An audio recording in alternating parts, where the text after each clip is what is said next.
Greetings to everyone out there in the NoDQ galaxy. WrestleMania weekend, WrestleMania week is finally wrapped up. Welcome to NoDQ video here on NoDQ.com and the YouTube channel. I have your questions from twitter.com/AaronRift using the hashtag NoDQTurns20. Plenty of topics to discuss, so let's get right down to it. First one today comes from movie_pit. With Bobby Lashley coming back, who do you see him feuding with and how do you book him? Well, I certainly think there's money in Brock Lesnar versus Bobby Lashley. That should be one of Bobby Lashley's big matches in WWE. I would book Bobby Lashley as a legitimate beast, a true rival to Lesnar. And there's other opponents as well for Bobby Lashley. You can do Lashley versus Braun Strowman. You can do Lashley versus Samoa Joe. You can do Lashley versus Roman Reigns. There's a lot of options for Bobby Lashley. I would spread them out over a period of several months, but Lashley should consistently be booked as a monster at an equal level as guys like Strowman, Joe, and Reigns. Got this one here from It's the Costanza. Bobby Lashley versus Brock Lesnar as the second to last match at WrestleMania 35. Book it, WWE. Interesting. I think that will depend on Brock Lesnar's future with WWE. There is talk about Lesnar doing more UFC fights. He has re-signed with WWE, but who knows how long he'll be around. There's conflicting reports about his status, that he might not be around that long. It might only be temporary. In that case, I would do Lesnar versus Lashley as soon as possible. If Lesnar is committed for another year and he will be doing another WrestleMania, you could conceivably save that match for next year's WrestleMania. Maybe do Lashley versus Joe first, and then at SummerSlam you could do Lashley versus Reigns, and then WrestleMania do Lashley versus Lesnar. But WWE should definitely do that match when they have the opportunity. So if Lesnar is only around for the short term, I would at least get Lesnar to do the one match with Lashley. I'm not sure how I feel about repeat matches. I know WWE likes to do it. We've seen Lesnar versus Triple H several times, Lesnar versus Reigns several times, but I would be fine if Lashley and Lesnar was just a one-off. You do it one time, winner take all, winner gets the bragging rights, and just let that be that. I'm not sure how much value Lashley and Lesnar would have in multiple matches. I think it's the first match that would make the most impact for sure. This one comes from Converse Craig. With Brock Lesnar retaining the Universal Championship at WrestleMania and Brock Lesnar re-signing a new contract, is it almost a guarantee that he will break 443 days? It's possible. I think Lesnar is very close, but it really feels like a silly thing to do on WWE's part. Really petty. And the thing is, it's the Universal title. Yeah, it's a world title, but it's not the WWE title. CM Punk still will have that record in the modern era for being the longest reigning WWE World Champion of that lineage. So yeah, WWE could do it, but I really don't think it's necessary. And the thing is, Reigns lost at WrestleMania. I don't see him losing again to Lesnar. I was really shocked about WrestleMania. I will be perhaps even more shocked if Reigns doesn't win it at the Greatest Royal Rumble. I feel like WWE is just delaying the inevitable, and that's Roman Reigns finally becoming Universal Champion and feuding with Samoa Joe for the title over the next several months. I just feel like Reigns in Saudi Arabia is the place for him to win it because he will probably get a much better reaction than he would have gotten at WrestleMania winning the Universal title. And perhaps that was a reason why WWE decided to swerve everybody at WrestleMania and delay it just a little bit. Maybe because of Lesnar agreeing to stick around, WWE decided to delay it. But I feel it's going to happen. So those of you that are not happy about it, you better just accept the fact that it's going to happen and just, as Batista would say, deal with it. And I just brought up Batista. Batista is another guy you could have potentially face Bobby Lashley. There are a few matches left for Brock Lesnar. Bobby Lashley, Batista. I am a bit sick of Lesnar, but at the same time, there are a few big matches Lesnar could do. Maybe one more year, but I don't think Lesnar needs to be the Universal Champion anymore. Have Reigns beat him. Just get it over with. Just do it already. And then focus on Lesnar versus Bobby Lashley, as I mentioned earlier. And maybe, just maybe, we can get Lesnar versus Batista at some point. Got this one here from Stephen Osborne. Do you think WWE should start inducting referees into the Hall of Fame? I know they aren't necessarily, quote, famous, but several of them are well known. Earl Hebner, Tim White, Mike Chioda, Charles Robinson. Just off the top of my head, your thoughts. Yes, yes, and yes. And this goes back to the concept of the Warrior Award, what the Ultimate Warrior originally wanted it to be. I believe the Jimmy Miranda Award is what he called it. The Ultimate Warrior wanted to have an award that would honor the unsung heroes of WWE, the guys that you don't see on a regular basis, or the guys where you don't really know that much about them. And we haven't really seen referees go into the Hall of Fame. I don't think any of them actually have been inducted into the Hall of Fame.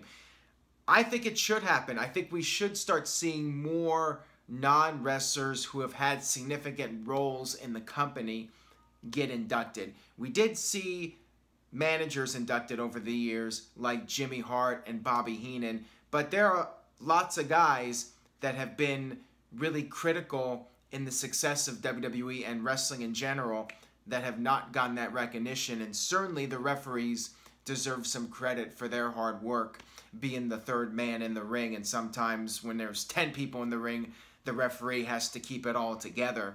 And it's a hard job, and I don't think it gets enough recognition by WWE. So yes, yes, yes, to use Daniel Bryan's term. I think they should all be inducted, all those guys, over time.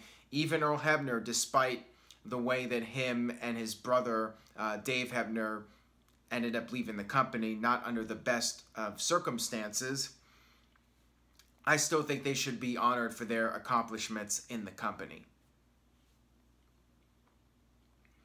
Got this one here from Boogeyman79. Hey Aaron, do you think that the Hall of Fame Legacy segment was good? What I saw was recycled gimmicks of today. Your thoughts? I am not really a fan of it. It feels like WWE just wants to honor the old-timers without actually giving them full-fledged inductions into the Hall of Fame. And that just goes to show that it's all about marketing and WWE trying to generate publicity from the Hall of Fame. It's not as much about honoring the legends. It's more about which name is going to generate the most headlines. That's what it's all about, unfortunately.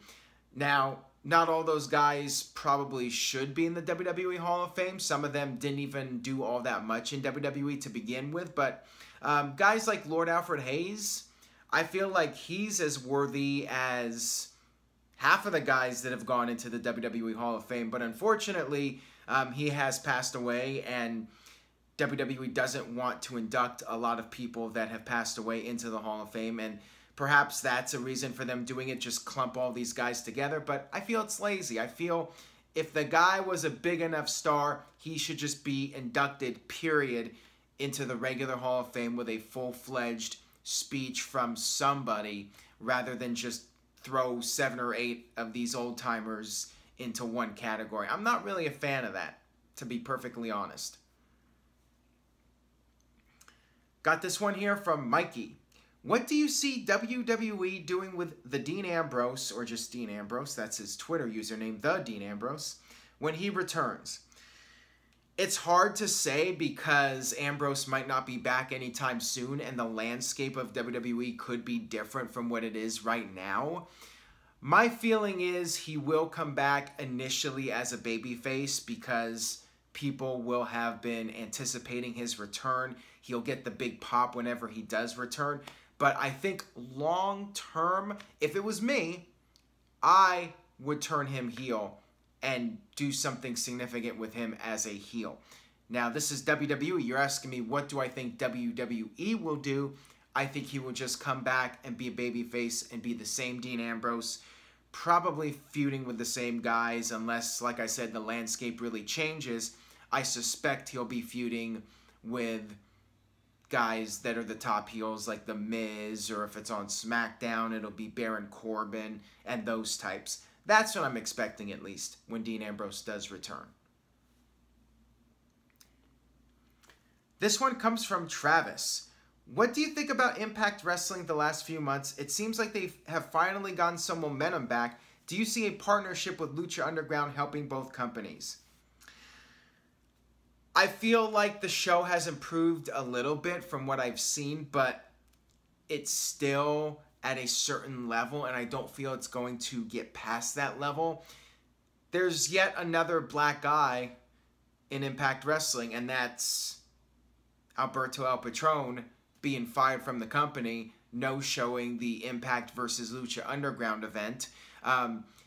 It can benefit Impact to have a relationship with Lucha Underground. Of course, the main event has been changed now. The Redemption main event. Austin Aries will be defending his title in the rematch against the two Lucha Underground guys in a rematch from that event during WrestleMania weekend. Will that help Impact Wrestling?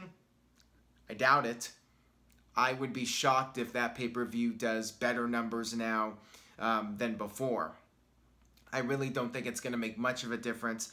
And like I've said, it's a dead brand. Whether it's called TNA or Impact Wrestling, it's got a very negative stigma attached to it. And you might as well just close up shop and start a new company with a new identity. Because trying to keep it going and try to maintain the legacy that Impact Wrestling once had, it just isn't going to work, I don't think. I'm not sure there's anything you could do without a really serious overhaul. And there's so many things that they would have to do. They would need more marketable characters. They would need better entrance music for the characters. And just overall more compelling storylines, innovative storylines, and just something different than what they're doing now. Because what they're doing now, it's good, I guess, but Ring of Honor has better quality wrestling. WWE has better quality entertainment, so people can go elsewhere. Impact Wrestling doesn't really have anything to offer to the table at this point, and I don't know if there is anything that they can offer without just completely going in a different direction with a whole new look, attitude, characters, storylines, and all that other stuff. This one comes from Marcus. Should WWE do fewer automatic rematches and feuds? The best feuds, Austin, Rock, Brett, Shawn, had matches spread out over time. Omega, Okada had 3 matches over a 1-year frame. Imagine if Cena and Styles had 2 matches, Survivor Series and Royal Rumble with a finale at WrestleMania 33. Your thoughts? You don't need to do automatic rematches if there's no title involved, but if there is a title involved, I like the idea of automatic rematches. And we saw on SmackDown this week, we saw 2 matches where guys were not getting their automatic rematches. To me, it's been part of wrestling for so long, and it just makes logical sense. If you lose the title, you're entitled to a rematch. You should get another match. You were the champion. You should have another shot at winning it back. It just makes logical sense. So if the title is involved, I say keep the automatic rematches, but sometimes to have a good feud, you don't need titles, and in that case, you can spread the matches out over time. But then again, a feud can cool off if you have too much time between matches. Sometimes it works, sometimes it doesn't. It just depends on the situation and the characters involved at the time. This one comes from Walk with Rift. Check your brain at the door for this question. If you were watching WrestleMania 34 not knowing it's fake, with made-up storylines and being choreographed, what rating would you give this show? I think if I thought wrestling was real, I would enjoy WrestleMania for the most part. There weren't really a whole lot of moments that broke kayfabe too badly or just were so over the top where you would say there's no way this is real. I mean, there were exceptions like Undertaker with his gear appearing in the ring and the lightning bolt. If I thought wrestling was real, that would make me think it wasn't real. And maybe Shane McMahon's punches. But beyond that, the show was fairly believable. The quality of the matches, it did feel legitimate for the most part from start to finish. It did have a sense of believability in terms of the realism of the performances. So for the most part, I would say if I thought wrestling was real, I would enjoy the show. But I did enjoy the show otherwise to a degree, but I've talked about my reasons why I thought it was a middle-of-the-road WrestleMania. If you missed it, check out NoDQ Live. I did do a very detailed review of the show, 90 minutes. Actually, I think it was 100 minutes, the longest video in the history of the NoDQ channel. So check it out if you haven't already. Got this one here from Mr. Yuck with the NoDQ title belt. No way, Jose. Seems like a waste of time. From the effort of the conga line every show, but where as a superstar can he really go? That's a great question. How far can No Way Jose go?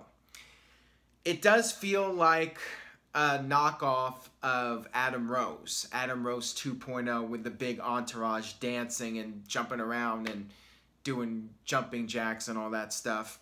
And he also has that Carlito look to him. He doesn't really seem to be that unique of a character, but I think he'll have a short shelf life in WWE. I think at least for the short term, it'll be successful, but I don't see this gimmick really lasting long term unless he just blows away everybody in the ring and can evolve the character. Right now, it seems like it's a one-dimensional character. People are going to like it for a while as a flavor of the month type deal. But over time, I could see people just getting burned out with it and it losing steam. Time will tell, though. Maybe it'll catch on. You know, I was wrong about Enzo and Cass. They did better on the main roster than I thought they were going to do. So it's possible No Way Jose could end up being a major star in WWE. But right now, to me, at this point in time, it does scream like a mid-card act at best. That'll wrap it up for this edition of NoDQ Video. Thank you all so much for watching. Stay tuned to NoDQ.com for the very latest regarding the upcoming greatest Royal Rumble pay-per-view, as well as Backlash.